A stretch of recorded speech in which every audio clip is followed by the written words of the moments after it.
darkness, my old friend, I've come to talk with you again, because a vision softly creeping left its seeds while I was sleeping, and the vision that was planted in my brain still remains within the sound of silence.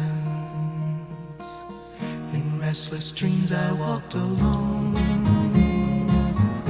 narrow streets of cobblestone, neath the halo of a street lamp.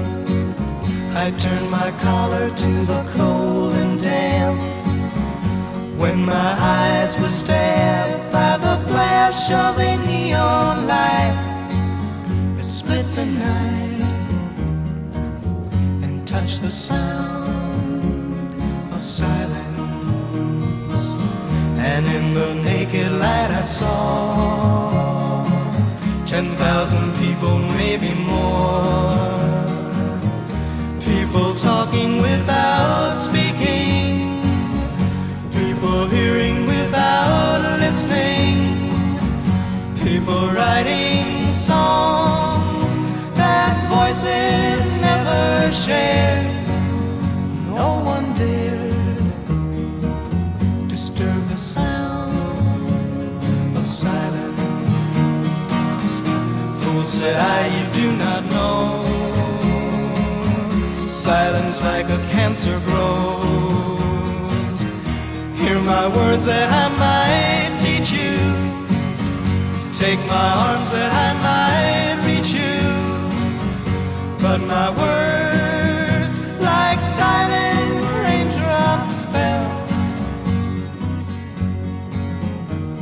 and echoed the wells of silence.